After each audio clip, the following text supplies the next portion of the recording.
안녕하세요. 낭만보수 영우 본색입니다. 문재인 정권에서요, 조국 전 장관 수호 세력 대 야권의 제1차 대전, 그 결과는 윤석열이라는 정치인의 탄생입니다. 여러분, 이제요 제2차 대전이 불붙기 시작했습니다. 바로 김어준 수호 세력 대 야권의 전쟁입니다. 그리고 이 전쟁의 한복판에는 감사원이 있습니다. 감사원을 이끌고 있는 최재형 감사원장, 앞으로 그가 어떤 정치적인 운명을 맞이하게 될는지 저는 이 대목에 주목합니다. 내년 대선 판도에 엄청난 폭풍을 몰고 올지도 모르기 때문입니다. 이게 무슨 말이냐고요? 영우 본색에서 밝혀보겠습니다.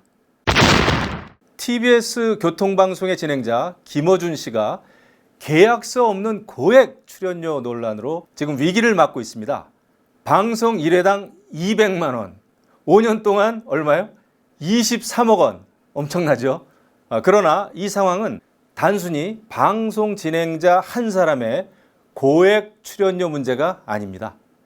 시사저널이 여론조사기관 시사리서치에 의뢰해서 지난 20일 실시한 여론조사 결과를 보면 김어준 씨는 방송에서 하차해야 한다는 응답이 57.4%, 하차할 필요 없다는 응답 38.8%보다 훨씬 많았습니다.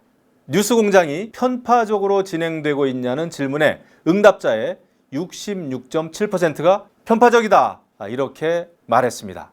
김 씨 퇴출을 요구하는 청와대 국민청원도요, 이미 32만을 넘어섰습니다. 여러분, 김어준 씨가 누군가요?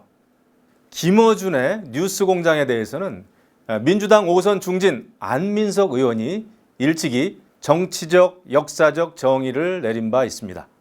김어준의 뉴스공장은 국정농단 폭로, 촛불혁명, 탄핵, 정권교체와 두 전직 대통령의 구속에 이르기까지 세상이 바뀌는 현장에서 역사의 중심에 있었다.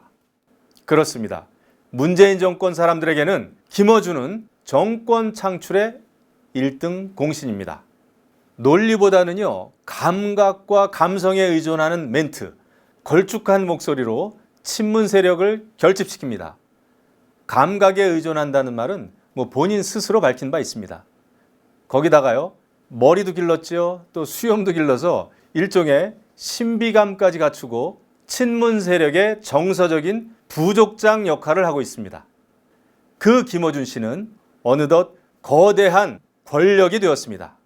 김어준 씨가 부르면은요, 여권의 핵심 인사들이 열일 제쳐놓고 달려갑니다. 지난해 3월 총선을 바로 앞두고요, 김어준 씨가 개인적으로 진행하는 팟캐스트에 이해찬 대표, 윤건영, 고민정 등 10여 명의 여권 핵심 인사들이 함께 출연한 적도 있죠. 며칠 전 뉴스공장 프로그램에는 민주당 당권 경쟁에 나선 송영길, 우원식, 홍영표 의원이 아주 한꺼번에 출연해서 김어준 씨의 질문에 돌아가면서 답변을 하더라고요. 글쎄요, 선관위나 공영방송이 주관한 선거 토론 프로그램도 아닌데 이렇게 여권 인사들은 김어준이라는 미디어 권력 앞에서 쩔쩔맵니다. 지난 1년 남짓한 기간 동안에요, 53차례나 뉴스공장에 출연해서 문정부의 K방역을 옹호했던 김호란 교수, 마침내 청와대 1급자리인 방역기획관으로 발탁이 됐습니다. 김어준 씨가 가진 그쪽 진영 내에서의 막강한 영향력을 실감할 수가 있는 거죠. 김어준 씨는 방송을 통해 아침마다 아주 반복적으로 친문 세력을 단속하고 결집시킵니다. 군대의 아침 점호처럼 말이죠. 문정권 홍위병의 일찍 사령관 역할을 해오고 있는 거예요. 그가 무언가 냄새가 난다, 이거 음모의 냄새가 난다, 이렇게 한마디 하면 음모론이 그냥 들불처럼 번져갑니다. 위안부 피해자 이용수 할머니 관련 정치공작 음모론, 또 천안함 사건 조작 가능성에 대한 그의 의혹 제기 등은 많은 파장을 불러오기도 했죠. 지난 서울시장 재보궐선거에서는요, 생태탕집 아들을 출연시켜서 오 시장의 내곡동 땅을 집요하게 문제 삼았고요. 바로 이렇게 거대한 권력이 된 김어준 씨, 아니나 다를까 여권의 핵심 인사들이 김어준 수호의 깃발을 높이 치켜들었습니다. 조국 전 장관 때와 아주 판박입니다. 내가 조국이다 하면서 조국 전 장관과 그의 가족을 사랑한다면서 서초동에 몰려들어 집회를 벌였던 그 야외 대형 코미디, 여러분들 기억하시죠? 조국을 지키기 위해 윤석열 검찰총장을 공격하면서 날뛰었던 그 추미애 전 장관이 이번에도 참전했습니다. 추 전 장관은 뉴스공장이 정치적으로 편향된 것이 아니라 다른 언론들이 언론 상업주의에 너무 빠져 있는 것이 문제다, 이렇게 포문을 열긴 열었어요. 그러나 외눈, 양눈 발언을 하면서 장애인 비하로 더 곤욕을 치르게 됐죠. 정청래 의원도 나섰습니다. 김어준 귀한 줄 알아야 한다. 김어준의 천재성 때문에 마이너 방송에 불과한 교통방송 뉴스공장에 청취자들이 열광하는 것이 아닌가? 그런데요, 여러분, 대중들의 열광 자체가 중요한 것일까요? 나치 히틀러의 연설에 눈물을 흘리면서 열광한 독일 국민들, 그들의 열광 어떻게 바라봐야 합니까? 어떤 일로, 무엇을 위해서 어떻게 열광하느냐, 그 열광의 내용과 방향이 중요한 거 아니겠습니까? 민주당의 당권 주자인 우원식 의원도 김어준 지키기 공약까지 내걸었습니다. 사람들을 우리 당이 지켜주지 못하면 언론의 자유랄까? 이런 부분 굉장히 후퇴하기 때문에 이건 잘 지켜야 되는 거죠. 국회 법사위원인 김용민 의원은 이렇게 말했습니다. 이것은 기득권과 우리 민주당이 싸우고 있는 것이고요. 그 기득권과의 싸움의 최전선에 있는 게 지금 TBS 뉴스공장 이 문제가 아닐까 싶습니다. 그래서 이에 대해서 당에서 당연히 강한 목소리가 나와야 되고 적극적으로 싸워줘야 된다, 이렇게 생각합니다. 감사원 직원들이 최근 교통방송을 방문한 것을 문제 삼겠다, 또 이렇게 얘기했어요. 이게 무엇을 의미할까요? 여당 전체가 교통방송에 대해서 감사를 시작한 감사원을 상대로 전쟁을 선포한 것입니다. 최재형 밀어내기가 시작된 거죠.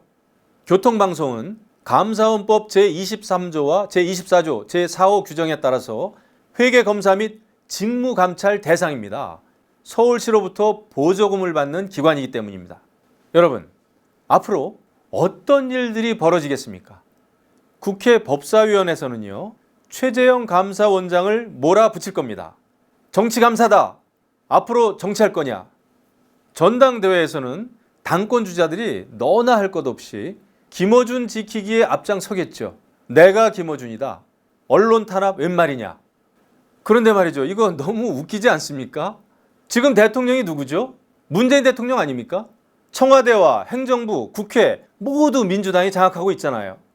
그리고 민주노총사나 언론노조가 수많은 언론사들을 장악하고 있는데 언론 탄압이라고요? 아니, 자기 자신들이 기득권 자체인데 김어준 씨가 지금 기득권하고 싸우고 있으니 도와줘야 한다고요?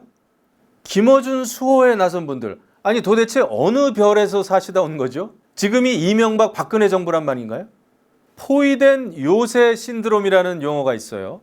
이 신드롬은 레닌이 볼셰비키 혁명을 일으킨 후에 권력을 모두 장악했지만 러시아가 제국주의 열강에 포위되어 있기 때문에 혁명을 지키기 위해서는 내부적으로 무슨 짓이든지 해도 정당화될 수 있다고 믿는 것입니다. 지금 문정권에서 벌어지는 이런 일이 바로 포위된 요새 신드롬 아닌가요? 입법, 사법, 행정, 언론, 문화 권력까지 다 가지고 있으면서 아직도 기득권과 싸우고 있다고 믿는 촛불혁명의 투사들, 자기들이 갑이면서도 아직도 마치 을이나 병처럼 피해자 코스프레를 하고 있습니다. 헌법 정신과 공정, 상식의 이름으로 조국 전 장관을 수사하다가 윤석열 전 검찰총장이 결국 옷을 벗었습니다. 그는 지금 야인의 길을 가면서 새로운 운명을 맞이하고 있습니다. 김어준 뉴스공장과의 2차 전쟁에서는 이제 감사원이 또다시 기로에 섰습니다. 최재형 감사원장은 탈원전 정책의 불법적인 과정을 아주 예리하게 감사해서 문정권의 간담을 서늘하게 만들었죠. 대통령께서 공약하신 사항, 그 정책 수행 제대로 해야 되는 게 맞습니다. 그러나 수단과 방법을 가리지 않고 모두 정당화된다, 이런 주장은 아니시죠? 조희연 서울시 교육감의 전교조 출신 맞춤형 특별 채용도 전격적으로 감사했습니다. 이런 최재형 감사원장에 대해서 이미 정권의 실세들이 공격에 나섰습니다. 임종석 전 청와대 비서실장은 지금 최 원장은 명백히 정치를 하고 있다. 최재형 감사원장에게서 윤석열, 전광훈과 같은 냄새가 난다. 이렇게 얘기했어요. 앞으로 최재형 감사원장에 대한 권력자들의 공격은 더 거세질 겁니다. 정치 감사다라고 주장하면서 아주 맹공을 퍼부을 겁니다. 그러나 어쩌겠습니까? 이 또한 최재형 원장의 운명인 것을. 정권은 유한합니다. 하지만 감사원은 정치적으로 독립된 헌법 기관입니다. 여당의 기관도 야당의 기관도 그 어떤 시민단체의 기관도 아닙니다. 감사원은 온 국민의 기관임을 명심하고 꿋꿋하게 헤쳐나가길 기대합니다. 응원합니다. 낭만보수 영우본색이었습니다.